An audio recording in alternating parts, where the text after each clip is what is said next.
அவளோட நிக்கிறோம் கேட்பதற்கு 110 நாடுகளுடன். God bless you. God bless you too. Amen. ஜெபம் செய்வோம். அன்பான பரலோக தாப்பனே சுவாமி, இந்த சங்கம வானொலியிலே நித்திய வெளிச்ச நேரத்திலே இந்த முதலாவது கொடுக்க அழைத்தவர் இந்த கிருபைக்காண்டு தொடர்ந்து இந்த செய்தியை என்னை மறத்து நீர் பேச வேண்டுமாக ஜெபிக்கிறேன். மறுவளர்ப்பு செய்தி கேட்கும் பொழுது அநேகரும் சொந்த ரச்சராயிட்டுக் கொள்ள இந்த கிருபை செய்ய வேண்டுமாக எல்லாம் வல்ல இயேசு கிறிஸ்துவின் அதிகாரமுள்ள நாமத்தினாலே ஜெபிக்கிறேன் பரமபிதாவே. ஆமேன், ஆமேன்.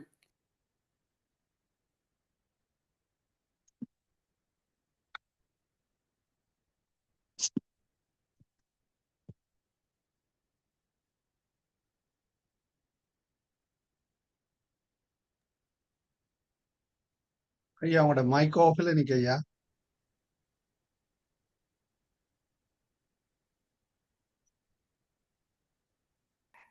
இன்று சலமோனின் விருப்பம் ஞானம். நீ விரும்புகிறது என்னிடத்தில் கேள். நம்முடைய விருப்பங்களை நமக்குள்ளே அடர்த்தி வைத்துக் கொள்ளாமல் அதை ஜெபத்தினாலும் சோஸ்திரத்தினாலும் தேவனுக்கு தெரியப்படுத்த வேண்டியது நம்முடைய கடமை. ஒரு நாள் கர்த்தர் கிபியோனிலே சாலமோனுக்கு தரிசனமாகி நீ விரும்புகிறதை என்னிடத்தில் கேள் என்றார். சாலமோனுடைய விருப்பம் எல்லாம் தேவ ஜனத்தை நியாயம் விசாரிக்கும்படியாக ஞானமுள்ள இருதயம் தனக்கு வேண்டும் என்பதற்காக இருந்தது.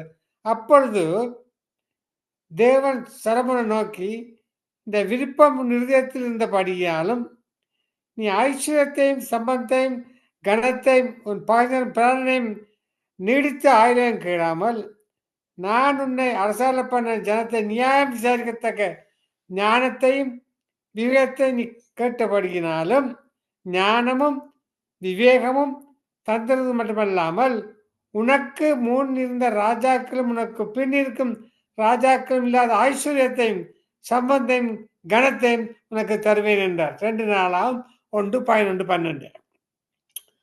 நம் அருமை ஆண்டவர் நாம் நினைக்கிறதற்கும் வேண்டிக் கொள்வதற்கும் மிக அதிகமாக நம்மை ஆசீர்வதிக்கிறவர். அல்லேலூயா.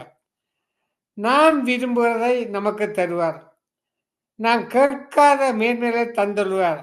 அவரை போல காரணம் உள்ளவர் வேறு யாருண்டு? சலமோன் விரும்பினதை எல்லாம் தேவன் அவனுக்கு அருள் செய்தார். அதுபோலவே சலமோனை தேடி பூமியின் கடையாந்திரத்தில் இருந்த சேபா ராஜஸ்திரீ விரும்பப்பட்டு கேட்ட எல்லாவற்றையும் சலமோனுக்கு அருள் கொடுத்தார். சலமோனின் பெரியவரான கத்திரத்தில் உங்கள் இருதயத்தை வேண்டுதலையும் ஜெபங்களை அர்ப்பணியுங்கள், பெற்றுக்கொள்வீர்கள். உமது மன விருப்பம் இன்னதென்று சொல்லும், அதன்படி உமக்கு செய்வேன் என்றார். எலிசா விருப்பம் என்ன? ஆவியின் வரங்கள். 2 ராஜாக்கள் 2:9 உம்மிடத்தில் உள்ள 1000 வரம் எனக்கு இரட்டிப்பாய் கிடக்கும்படி வேண்டுகிறேன். இங்கே எலிசாவின் விருப்பத்தை நாம் பார்க்கிறோம். எலியா பரலோகத்துக்கு எடுத்துக்கொள்ளப்படுகிற நேரம் வந்தபோது எலிசாவை நோக்கி, நான் உன்னை விட்டு எடுத்துக்கொள்ளப்படுவதற்கு முன்னே நான் உனக்கு செய்ய வேண்டியது என்ன கேள் என்றான். அதற்கு எலிசா, உம்மிடத்தில் உள்ள ஆவியின் வரம் எனக்கு இரட்டிப்பாய் கிடக்கும்படி வேண்டுகிறேன் என்றார். இந்த வேதத்தை தொடர்ந்து வாசிக்கும் போது எலியா இரட்டிப்பான ஆவியின் வரங்களை பெற்றுக்கொண்டார் என்று வாசிக்கிறோம். எலியா செய்த அற்புதங்கள் 7, ஆனால் எலிசா செய்த அற்புதங்கள் உயிரோடு இருக்கிறவர்களும் 13 அற்புதங்கள் ஆகும். எலிசா மரித்து ஒரு இடத்துக்கு பின்பு அவருடைய எலும்புகள் மேல் ஒரு மனுஷனுடைய பிரேதம் பட்ட போது அந்த மனுஷன் உயிரிழந்து தன் கார்களை ஒன்று எழுந்திருந்தான் என்று 2 ராஜாக்கள் 13:22 கூறுகிறது. இந்த 14வது அற்புதம் எலியாவின் மேல் இருந்த ஆவின் வரத்தை எலிசா 2 மடங்காக பெற்றுக்கொண்டார் என்பதை தெளிவாக நாம் அறியலாம். இதை கேட்டுக்கொண்டிருக்கிற சகோதரனே சகோதரியே, உங்களுக்கு ஆவியின் வரங்கள் அவசியம். கர்த்தருடைய நாமத்தினாலே ஜனங்களுக்கு நன்மை செய்வதற்கு உங்களுக்கு ஆவிக்குரிய வரங்கள் அவசியம். கர்த்தரே தேவன் என்று நிரூபிப்பதற்கு ஆவியின் வரங்கள் அவசியம். ஆவியின் வரங்களாக உபவாசத்தை ஜெபியுங்கள். நீங்கள் ஆவிக்குரிய வரங்களை நாடுறானபடியால் சபைக்கு பக்தி வித்து உண்டாக அவையில் தேரும்படி நாடுங்கள். வரங்களுக்காக எலியாவை எலிசா பின்பற்றது போல நாமும் இந்த கேட்டுக்கொண்ட பிள்ளைகளும் வரங்களில் நாயனாய கத்தரையும் அவருடைய வார்த்தைகளையும் பின்பற்ற வேண்டும். ஆட்டுக்குட்டியானவர் எங்கே போனாலும் அவரை பின்பற்றுவர்கள் இவர்களே என்று நச்சாட்சியை பெற்றுக்கொள்ள வேண்டும். அப்பொழுது வரங்களை பெற்று கிறிஸ்துக்கன் அநேக ஆத்மாக்களை ஆதாயம் செய்ய முடியும். யாக்கோபு 1 என்ன சொல்லுகிறது? நன்மையான எந்த ஈவும் பூர்ணமான எந்த வரமும் பலத்தில் உண்டாகி சோதிகளும் பிதாவிடத்திலிருந்து வழங்கி வருகிறது. அடுத்து மோசையின் விருப்பம் என்ன? மோசையின் விருப்பம் அந்த ஆண்டவருடைய தேவ மகிமை. யாத்ரா 33:18 உம்முடைய மகிமை எனக்கு காண்பித்தரலும் என்றார். தேவ மகிமை எப்படியாவது காண வேண்டும் என்று மோசையின் விருப்பம் வாஞ்சயமாக இருந்தது. தேவ மகிமையை காணவும் அதை இகழ்ச்சித்து ருசிக்கவும் அளவில்லாமல் நிறுவப்பட மோச பக்தன் மிகுந்த வாஞ்ச கொண்டிருந்தார். அதற்காக மோசையின் உள்ளத்தில் ஆழமானது தேவனுடைய ஆழத்தை நோக்கி கூப்பிட்டது. கிறிஸ்தவர்களாக இருந்தாலும் விசுவாசிகள் விருப்பங்கள் வாஞ்சலும் வித்தியாசப்பட்டிருக்கிறார். சிலர் தங்களுடைய பூமிக்குரிய விருப்பங்களை கர்த்தரிடத்தில் தெரிவிக்கிறார்கள். சிலர் ஆவிக்குரிய விருப்பங்களை தெரிவிக்கிறார்கள். சிலர் இம்மைக்குரிய ஆசீர்வாதங்களை நாடுகிறார். ஆனால் வேறு சிலரோ உன்னதங்களுக்குரிய சகல ஆசீர்வாதங்களாலும் நிரப்பப்பட வாஞ்சிக்கிறார். மோசே பக்தன் தேவ மகிமையை காண வாஞ்சித்தார். நீதிமான் விரும்புகிற காரியம் அவனுக்கு கொடுக்கப்படும் என்று வேதம் சொல்லுகிறது. நீதிமன்றம் 10:24. கர்த்தர் நீதிமானிய மோசோடைய விருப்பத்தை அங்கீகரித்தார். என்னுடைய தலையெல்லாம் நான் உமக்கு முன்பாக கடந்து போக பண்ணி கர்த்தருடைய நாமத்தை உமக்கு முன்பாக கூறுவேன். இதோ என்னென்றால் ஒரு இடம் உண்டு, நீர் அங்கே கண்மலையில் நில். என் மகிமை கடந்து போகும் போது நான் உன்னை அந்த கண்மையில் வெடிப்பிலே வைத்து நான் கடந்து போக மட்டும் என் கரத்தினால் உன்னை மூடுவேன் என்றார். அப்படியே மோசைக்கு தன்னுடைய மகிமையை காண்பித்தார். தாவீது ராஜாவுக்கும் அந்த விருப்பம் இருந்தது. நான் கர்த்தருடைய மகிமையை பார்க்கும்படியாகவும் அவருடைய ஆலயத்தில் ஆராய்ச்சி செய்யும்படியாகவும் நான் ஜீவன நாளெல்லாம் கர்த்தருடைய ஆலயத்திலே தங்கியிருப்பதே நாடுவேன் என்றார். சங்கீதம் 27:4. அப்படியே பரிசுத்த தலத்தில் உம்மை பார்க்க ஆசையாயிருந்து உமது வல்லமையையும் உமது மகிமையும் கண்டேன் என்றார் தாவீது. தேவனுடைய பிள்ளைகளே, உங்களுடைய உள்ளத்தில் இதை கேட்டுக்கின்ற பிள்ளைகளுடைய உள்ளத்தில் மறு உழைப்பை கேட்கிற பிள்ளைகள் உள்ளத்தில் கர்த்தருடைய மகிமையை காண வேண்டும் என்ற வாஞ்சை உண்டா? அப்படிப்பட்ட அளவற்ற ஒரு ஏக்கத்தை விருப்பத்தை உங்களுடைய உள்ளத்தில் வைத்திருக்கிறீர்களா? நீ விசுவாசித்தால் தேவனுடைய மகிமையை காண்பார். நீ விசுவாசித்தால் தேவனுடைய மகிமையை காண்பார். இயேசு கிறிஸ்து வரும்போது பிதாவின் மகிமையை பொருந்தவராய் வருவார். மனுஷகுமாரன் வல்லமையோடும் மிகுந்த மகிமையோடும் வானத்தின் மேகங்கள் மேல் வருவார் என்று மத்தேயு 24:30 சொல்கிறது. அவருக்கான வாஞ்சல் அத்தனை பேரும் அவருடைய மகிமையை காண்பார். எசேயா 60 என்ன சொல்லுகிறது? எசேயா 62 இதோ இருள் பூமியையும் காரில் ஜனங்களை மூடும், ஆனாலும் உண்மையில் கர்த்தர் உதிப்பார், அவருடைய மகிமை உண்மையில் காணப்படும். அடுத்து யோபுவின் விருப்பம். யோபுவின் விருப்பம் என்னவென்றால் கர்த்தரை காண வேண்டும். அதுதான் யோபுடைய விருப்பம். யோபு 19:27 வாசித்து பாருங்கள்.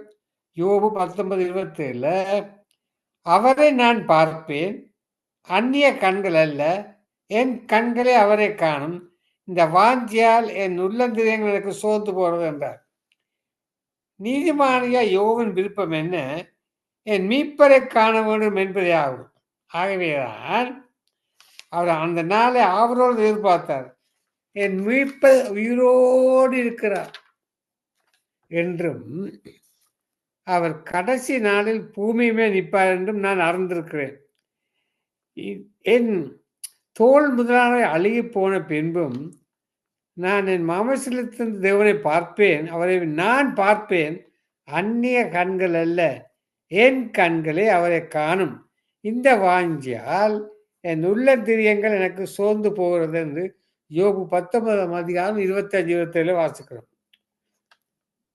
உலக சம்பவங்களிலே முதல் முக்கியமான சம்பவம் மனிதன் பூமியிலே உருவாக்கப்பட்ட சம்பவம். இரண்டாவது முக்கிய சம்பவம் தேவகுமாரனாய இயேசு மனிதரால் இயேசு அறையப்பட்ட சம்பவம். மூன்றாவது மாபெரும் சம்பவத்தை நாம் ஆவலோடு எதிர்பார்த்து கொண்டிருக்கிறோம். அதுதான் இயேசு கிறிஸ்துவின் இரண்டாம் வருகை. வேதத்திலே கிறிஸ்துவின் வருகை குறித்து இருக்கிற 1625 வசனங்கள் இருக்கின்றன. புதிய ஏற்பாட்டிலே 11 வசனங்களும் ஒரு வசனம் வீதம் கர்த்தருடைய வருகை குறித்து எழுதப்பட்டிருக்கிற வேறுபாடுகள் கூறுகிறார்கள். இயேசு கிறிஸ்துவின் வருகை குறித்து முதலாக அறிவித்தவர் தேவனோடு சஞ்சரித்த பக்தன் ஏனோக்கு. ஆயிரம் தமது பரிசுத்தவான்களோடு கர்த்தர் வருகிறார் என்று முன்னறித்தவன். யூதா 1:15 வாசி பாருங்க. இதை கேட்டுக்கொண்டிருக்கிற சகோதர சகோதரியே, கிறிஸ்து வரும்போது கிறிஸ்துவுக்குள் மரித்தவர் முதலால் எழுந்திருப்பார்கள். பின்பு உயிரோடு இருக்கு நாமும் மறுரூபமாக்கப்படுவோம். எக்காலம் தொனிக்கும், அப்பொழுது மரித்தோர் அழிவில்லாதவரால் எழுந்திருப்பார்கள், நாமும் மறுரூபமாக்கப்படுவோம். அழிவுவதா என்ற அழியாமையும் சாவுக்கேதோ என்ற சாவாமையும் தெரிந்து கொள்ள வேண்டும் என்று குறிப்பிடுகிறார். கிறிஸ்துடைய வருகை குறித்து மாத்திரம் நான் அறிந்திருந்தால் போதாது, கிறிஸ்துவை சந்திக்க வாஞ்சையும் விருப்பமும் கொண்டிருக்க வேண்டும். மாத்திரமல்ல, அவரை சந்திக்க நம்மை தகுதிப்படுத்திக் கொள்ள வேண்டும். பரிசுத்த அலங்காரத்தோடு தூய்மையுள்ளவர்களாய் மாசற்றவர்களாய் அவருடைய சன்னிதானத்தில் காணப்படும்படி எப்பொழுது நம்மை காத்து கொள்ள வேண்டும். அப்பொழுது நாம் அவரை மகிழ்ச்சியோடு சந்தித்து அவருக்கு ஒப்பானவர்களாக இருப்போம். பிலிப்பியர் 3:20 என்ன சொல்லுகிறது? நம்முடைய குடியிருப்போ பரலோகத்தில் இருக்கிறது, அங்கே இருந்து கர்த்தராகிய இயேசு கிறிஸ்து ரட்சகர் வரை கொண்டிருக்கிறோம். பிலிப்பியர் 3:20 சொல்கிறது. பவுலின் விருப்பம் என்ன? பவுலின் விருப்பம் இஸ்ரவேலின் ரட்சிப்பு. அதுதான் பவுலுடைய விருப்பம். நாங்கள் முதலிலே யாரை பார்த்தோம்? நாங்கள் பார்த்தோம் சாலமோனின் விருப்பம் ஞானம், எலிசாவின் விருப்பம் ஆவியின் வரங்கள், மோசேயின் விருப்பம் தேவ மகிமை, யோவின் விருப்பம் கர்த்தரை காண வேண்டும், பவுலின் விருப்பம் இஸ்ரவேலின் ரட்சிப்பு. சகோதரரே, இஸ்ரவேலை ரட்சிக்கப்பட வேண்டும் என்பதே என் இருதயத்தின் விருப்பம். நான் தேவன் நோக்கி விருப்பமாக இஸ்ரவேல் ரட்சிக்கப்பட வேண்டும். இஸ்ரவேல் மட்டுமல்ல, ஈரானும் ரட்சிக்கப்பட வேண்டும். இஸ்ரவேல் சந்ததி கர்த்தரால் தெரிந்து கொள்ளப்பட்ட சந்ததி, கர்த்தருடைய சிநேகிதனாகிய ஆபிரகாம் சந்ததி, பிரமாணங்களையும் வாக்குத்தத்தங்களையும் பெற்ற சந்ததி, தேவனை பற்றிய வைரியாக்கம் உள்ள சந்ததி. அவர்கள் சந்ததியில் தான் நம்முடைய ஆண்டவராகிய இயேசு கிறிஸ்து தோன்றினார். ஆனால் அவர்களோ அவரை ஏற்றுக்கொள்ளவில்லை. அவர் நமக்கு சொந்தமானதில் வந்தார், அவருக்கு சொந்தமானவர்களோ அவரை ஏற்றுக்கொள்ளவில்லை. அப்போஸ்தலன் பவுல் ஜனங்கள் ரட்சிக்கப்பட வேண்டுமே. சங்கம வானொலியும் இரவு பகலாக நாங்கள் வார்த்தை கொடுக்கிறோம், பாடலை கொடுக்கிறோம், சாட்சியை கொடுக்கிறோம், வேத பாடம் நடத்துகிறோம், பட்டிமன்றம் நடத்துகிறோம். காரணம் என்ன? இந்த உலகிலே எல்லோரும் ரட்சிக்கப்பட வேண்டும். இஸ்ரவேல் ரட்சிக்கப்பட வேண்டும் என்ற விருப்பம் கொண்டிருந்தார். அதுவே அவர் தேவன் நோக்கி செய்யும் விண்ணப்பமாக இருந்தது. பாருங்கள், தந்தை பெர்க்மன் சார் உரிமை கத்தோலிக்க மக்கள் ரட்சிக்கப்பட வேண்டும், அவருடைய கண்கள் திறக்கப்பட வேண்டும் கண்ணீரோடு கூறினார். அதுபோலவே இஸ்லாமிய சமயத்தில் ரட்சிக்கப்பட்ட சகோதர ஊழியத்துக்காக எங்களுடைய அலுவலகத்துக்கு வந்தபோது, என் ஜனங்களாக இஸ்ரவேலர் முஸ்லிம்கள் ரட்சிக்கப்பட வேண்டும், முஸ்லிம்கள் ரட்சிக்கப்பட வேண்டும், கண்டிப்பாக ரட்சிக்கப்படுவார்கள். இந்த உலகத்தில் எங்கெங்கே முஸ்லிம்கள் இருக்கிறார்களோ, இன்றைய நாட்களே நடக்கிற காரியங்களை நோக்கி பார்க்கும் பொழுது கண்டிப்பாக ரட்சிக்கப்படுவார்கள். இஸ்ரேலுக்கு எதிராக ஆயுதம் வாய்க்காமே போகும். வார்த்தை பொய் பேசாது.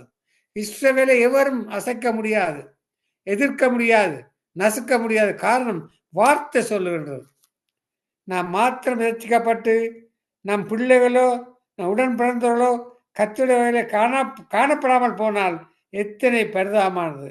நோவாவின் நாட்களில் நோவாவுக்கு துணை நின்று மரங்களை வெட்டினவர்கள், தச்சு வேலை செய்தவர்கள், அதற்கு கீழ்ப்பூசின யாவரும் பேழைக்குள் ஏற முடியுமால் போகிற காரணம் நோவாவின் உள்ளம் எவ்வளவு வேதனைப்பட்டிருக்கும். தேவனுடைய பிள்ளைகளே, நீங்களும் உங்கள் வீட்டார் மட்டுமல்ல, இன்று உங்களுக்கு உதவியாக இருக்கிற அத்தனை பேரும் ரசிக்கப்பட வேண்டும். எல்லா மனுஷரும் ரசிக்கப்படவும் சத்தியத்தை அறிவுடையவர் அவர் சித்தமுள்ளவர் இருக்கிறார். எனவே கேட்டுக்கொண்டிருக்கிற தேவ பிள்ளைகளே, எங்களுடைய தாளந்துகளை, எங்களுடைய நேரங்களை நாங்கள் இந்த சங்கம வாழைக்கு சமர்ப்பிக்க வேண்டும். காரணம் என்ன? எல்லோரும் ரசிக்கப்பட வேண்டும். இந்த உலகிலே மிக மிக மிக வலிமையானது அணுகுண்டல்ல ரட்சிப்பு. அந்த ரட்சிப்புக்கு விலை மதிப்பே கிடையாது. எல்லோரும் ரசிக்கப்பட வேண்டும். பாருங்கள், இந்த கடைசி நாட்களில் நடக்கிற காரியங்கள் எல்லாம் பார்க்கும் பொழுது அநேகர் ரசிக்கப்படுகிறார்கள்.